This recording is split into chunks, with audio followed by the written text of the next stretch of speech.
Reverend Bill Cruz is well known for his tireless work with the homeless, but he's now leading a crusade against alcohol-fuelled violence.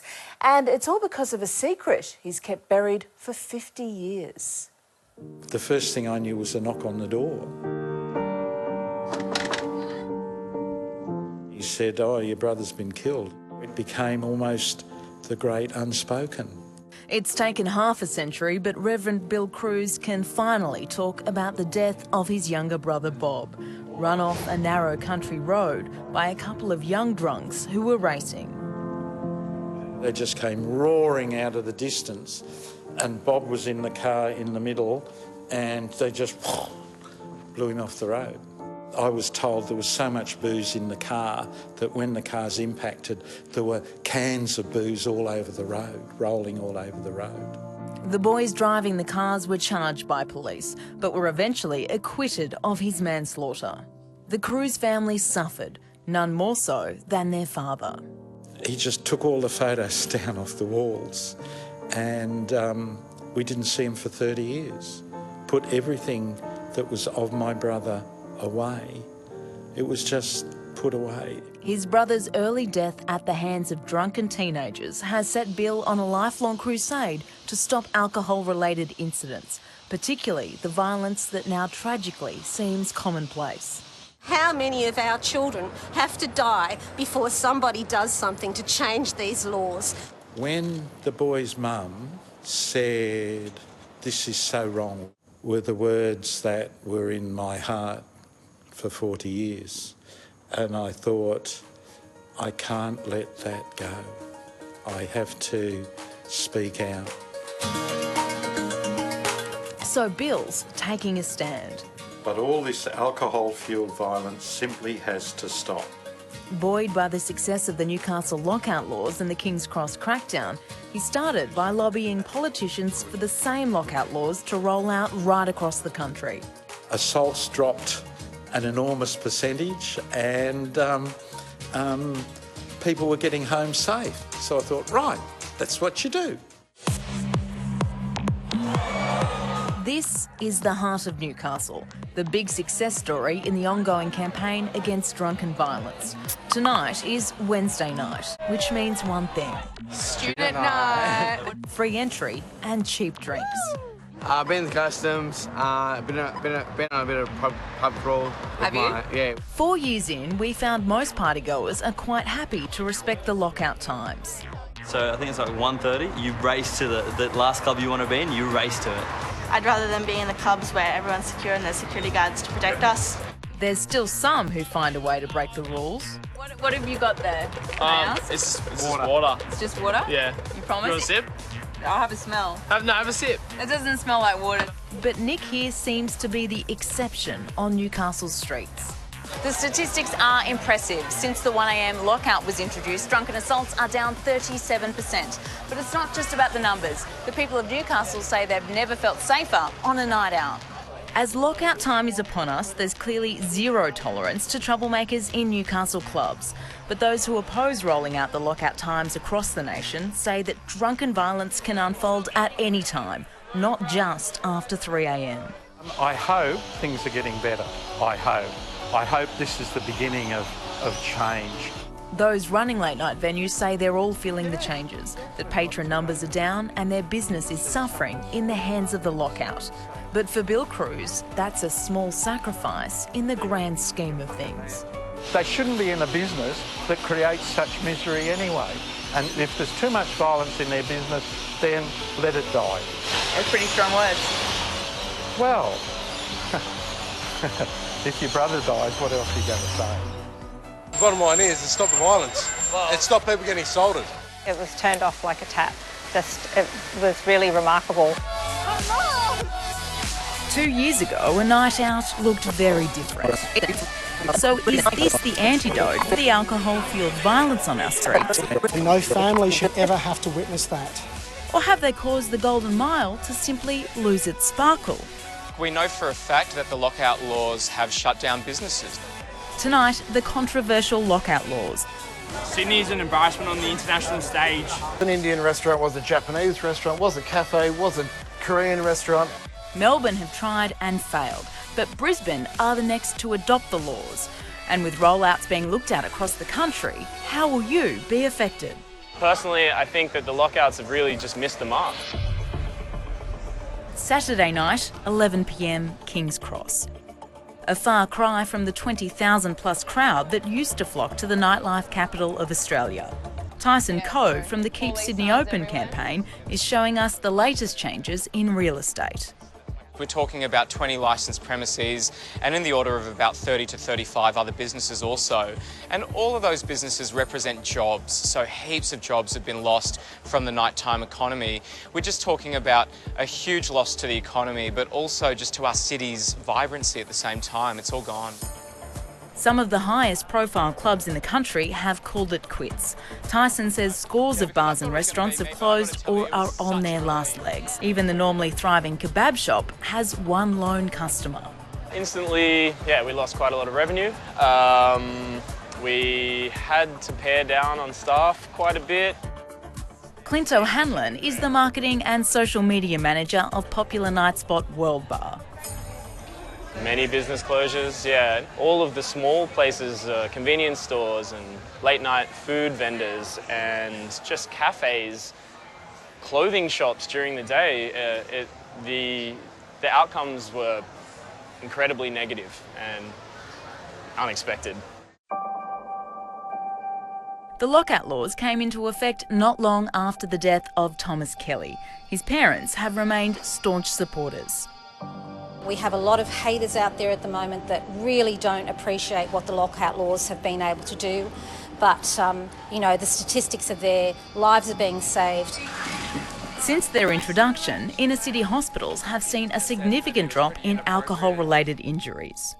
If there were relaxation of lockout laws, we would fear that we may return to the same situation that we were facing. If you just had 20,000 people on the street, mostly drunk and majorly intoxicated.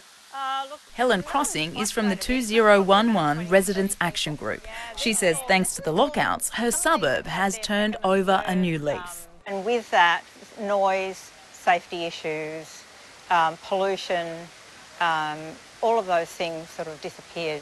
And when I say pollution, one of the delights for residents was having to clean up or stepping outside and cleaning up vomit and urine from their front porch, before they could actually step outside. So it was really unpleasant and horrible.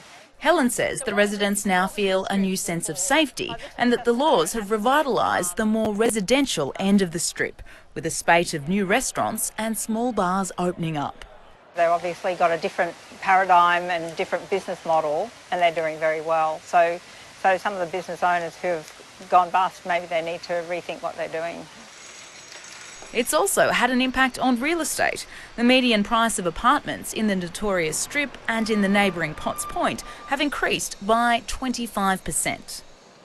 Now we've seen an 80% reduction in foot traffic in the area, and the violence has only gone down 40%, which means that per capita it's actually more violent than it was before. The businesses affected say the stats being touted by the supporters of the lockouts aren't taking into account the fact that no one's coming to their neighbourhood anymore. This was the busiest night precinct in the whole country, and there's no one here. There's no one walking past us. Justin Maloney is, or rather was, the owner of Jimmy Licks, a restaurant which had been thriving in the area for 13 years. After the lockouts were introduced, Justin says his Friday night trade was halved and Saturday nights had dropped by 30%. With debt starting to climb, there was no other option but to shut up shop. We got to the end of the first week of December and just went, no one's coming to this area at all. It was getting worse and worse by the week. I'd go for a walk on a Friday night at 9:30 and there'd be no one around. It was like a Tuesday. It was the most bizarre thing I've ever seen.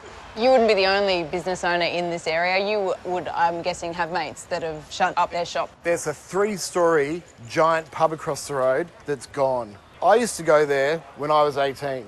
That's a multi-million-dollar business that just was no longer viable. Whether you are for or against the lockout laws, there is no question that it is a vastly different King's Cross in 2016. Now there's a push to take this model and roll it out right across the country. There's some who say it will kill our nighttime economy, and others who say we're better off for it. Enough is enough. If we don't take a stand, who will? Taking a page from Sydney's book, Queensland will introduce similar lockout laws across the state over the next 12 months.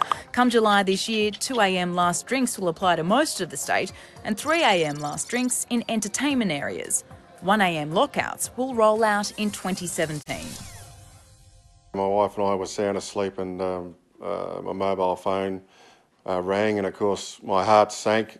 Nothing can come good of a phone call that late at night, and unfortunately it was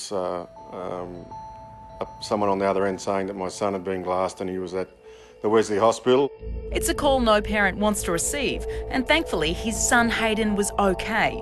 But independent Queensland Senator Glenn Lazarus wants no more parents to receive those calls during the night. He's established a national inquiry into alcohol-fuelled violence around the country and doesn't believe lockouts are the sole solution.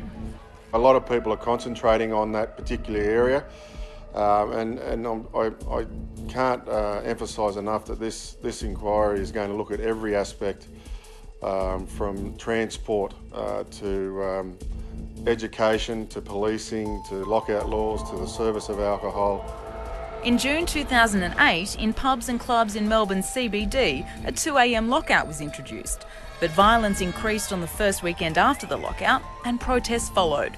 3 months later, in September 2008, they were scrapped. The politicians are going to have to fall on their sword and go, maybe we made a mistake. And you know what? That's okay. You made a mistake. You cost me my house and my business. And I'm cool to let you make that mistake. But can you fix it now? Because I've got friends who are about to do the same thing. And I don't want them to lose their businesses and their homes. I want this place to be a vibrant city again. There's no question we all want safer streets. So how do we strike a balance and make sure we have both security and a thriving nightlife? I think we really need to be talking about these other solutions rather than just having a blanket curfew.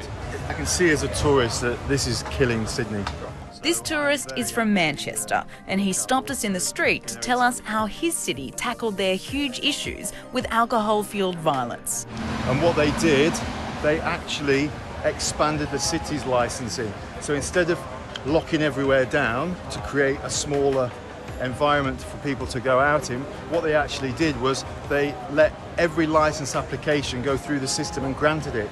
So the city now is a really great, vibrant place to live and to work, and we don't have any problems. In Melbourne, they just introduced 24-hour transport on the weekends, and we know that if you move people in and out of entertainment precincts more efficiently, that people are kept safe. So that's another thing that we should be doing. I'm looking around now, I don't see one cop car, I don't see one cop. An increase in police to violent-prone areas would be better than actually just closing off the area. Keep Sydney open.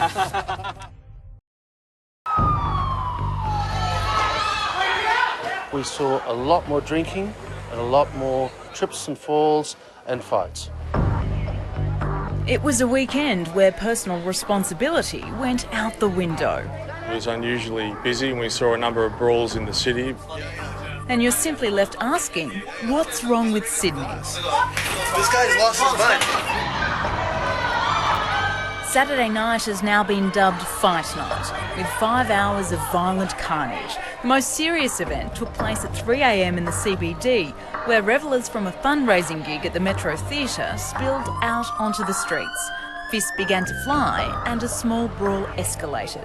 With 30 men and women involved, it took officers from 3 separate police stations to control the situation.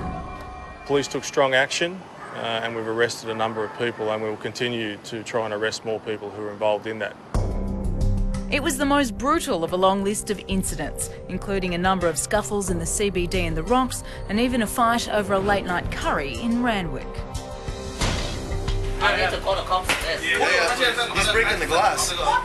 Then this bizarre and confronting attack on a Sydney bus took place moments after it's alleged the same man assaulted a passenger on the bus. The man fled the scene but was arrested by police a short time later. It's not clear whether he was affected by drugs or alcohol. Alcohol plays a major role in most violence across the state, regardless whether that's domestic violence or violence in the street. It's something where people need to take responsibility for their actions, and clearly what we saw over the weekend, they didn't take responsibility for their actions, but in those cases we will. This all followed what had already been a violent Friday night. The target, a hen celebration. Lauren Estabilio was just 2 weeks out from her wedding day when she found herself in the back of an ambulance outside Hungry Jack's. The group of women were approached by a man allegedly making sexual advances. When they resisted, his friend attacked, punching and kicking them. I saw this commotion on the floor, girls lying on the floor, one was knocked out, the other one was like in distress. These men certainly attacked these women. It was unprovoked, and thankfully we've arrested both of those individuals. 3 of the women were taken to St Vincent's Hospital, the bride-to-be the most seriously injured with a broken collarbone. Head of Emergency, Gordian Fulda. It was just the ideal for people drinking too much, and we saw lots of drinking, especially during the day we would normally see, and then we just saw all the accidents, fights, falls through the whole weekend. Assistant Commissioner Mick Fuller is the commander of the Central Metropolitan Region of the New South Wales Police Force. He says that the upcoming Operation Compello will see an extra 100 police officers on the street on Friday and Saturday nights. We won't tolerate what we saw in the city last weekend, this weekend, so they need to be sent a clear message that police will be out in force and will be taking action very early in the night to ensure these people behave. The New South Wales government has defended the lockout laws and says despite the events of the last few days, alcohol-fuelled violence is generally down. However, police will boost the number of officers on the city streets from this weekend. Now, Sydney certainly wasn't the only city to experience a wild weekend of violence. That's right, Alison. The heart of Melbourne was turned into a war zone when hundreds of rival gang members descended on the CBD. Police were outnumbered 10 to 1 as the teenage thugs began their violent rampage.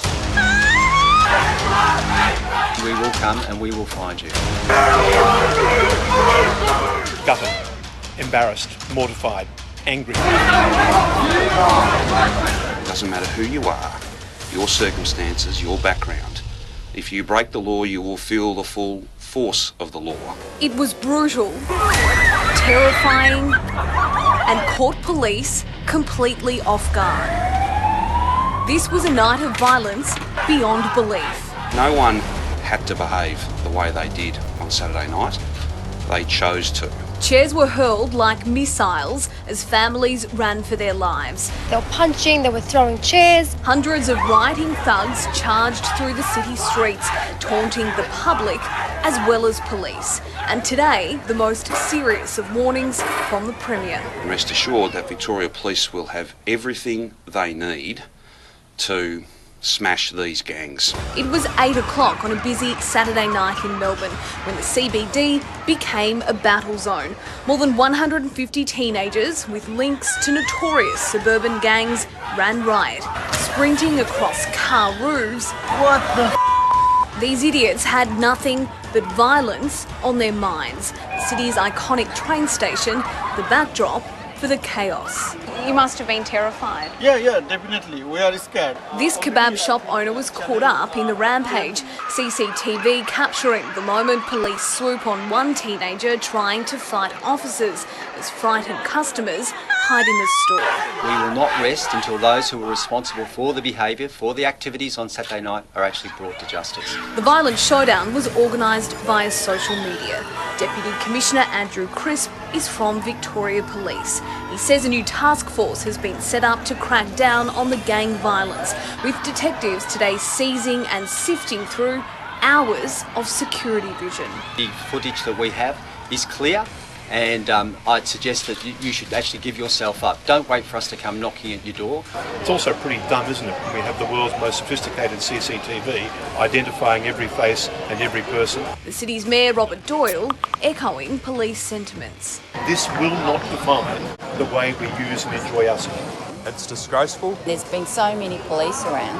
Australia's a big place. There's a lot of empty land around. If they want to fight, they can go somewhere else. They all know right from wrong. They knew it was wrong to be out, to engage in that type of behaviour, putting members of the public and members of Victoria Police at risk.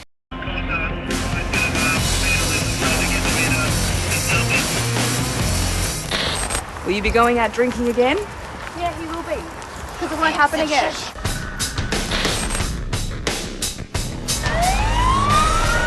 Go away. Bloody idiots. A blight on society. This is the booze battleground. We will come down on like a ton of bricks and we will find you. They go out there and they'll go looking for someone to prey on. Then you add alcohol and other substances to it, and all of a sudden you have got a cocktail for destruction. Tonight we'll reveal CCTV of a brawl you won't believe. The calls for tougher laws. It continues to grow because alcohol is so freely available. And the police fight to clean up our streets as we ride along with those on the front line. You can't film it without his assent.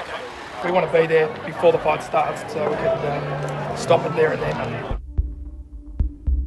It's 12:30 a.m. at a busy nightclub with a long queue of thirsty patrons. Security is alerted to something going on inside. Moments later, we see security forcibly removing a man. His friends follow. You can tell they're not happy. As the youth is taken away with hands behind his back, the unthinkable happens.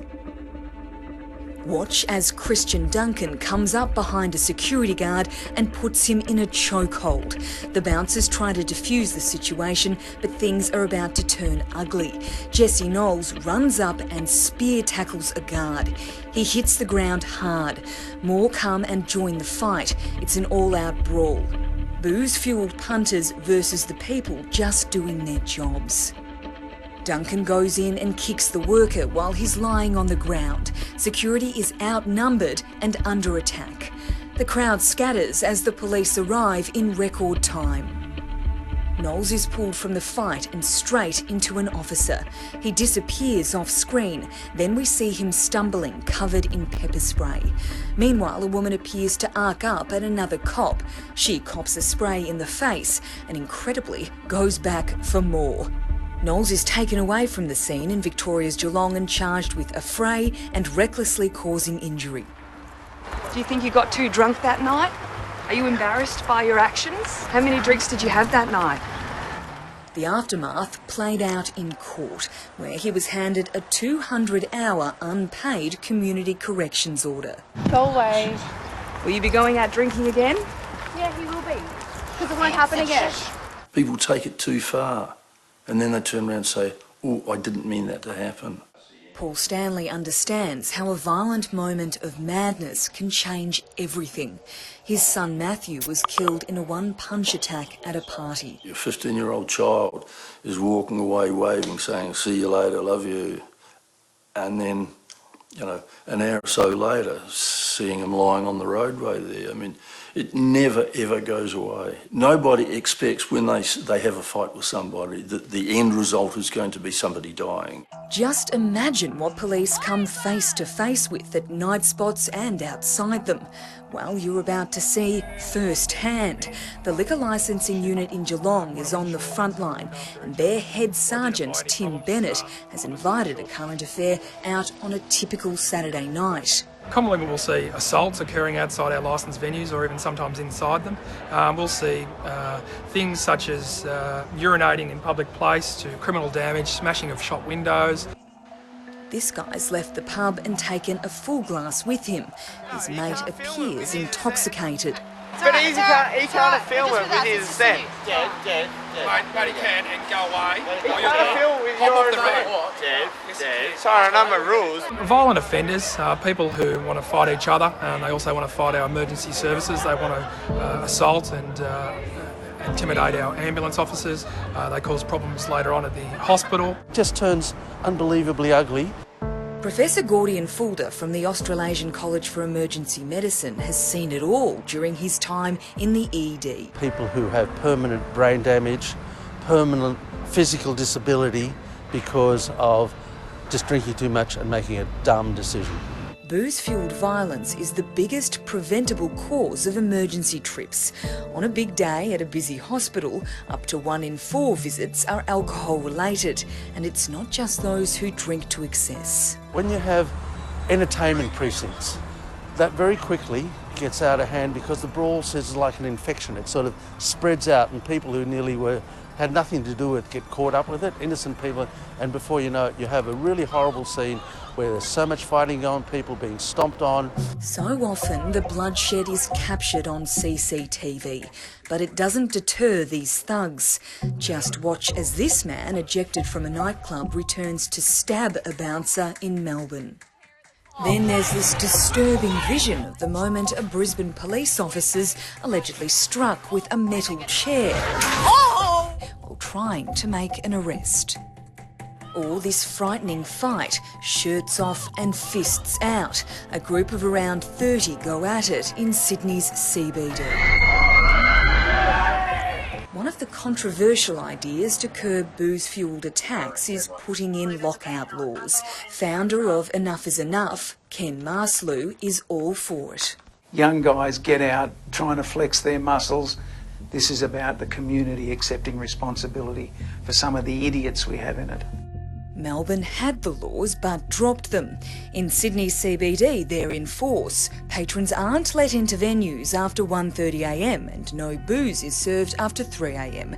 Queensland introduced reduced alcohol trading hours last year. Next month, a new 1am lockout for 3am safe night precincts comes into place. But there's been growing calls to scrap it.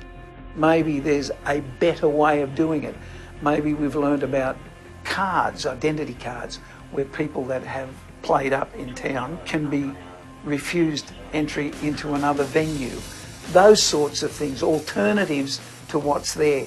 And if we haven't learnt by what we've done, I think as a community, as a society, as a government, we've lost the plot. It's something that's working for Geelong Police. Venues sign up to share information on banned punters to keep the troublemakers out. How do you find out if trouble's brewing? Through our CCTV network, our radio network. We also have down to our street cleaners and our City of Greater Geelong staff have those radios as well, so they'll notify us. I don't know why they're letting him in, but Eureka isn't. We're able to pounce on it promptly and try to prevent the fights from occurring. Be aware that the police are there, and if you do muck up, we'll be locating you and dealing with you accordingly. In some issues of violence, we've got to learn to walk away. And sometimes it takes more courage to walk away from some of these dumb situations than it does to stay and get involved.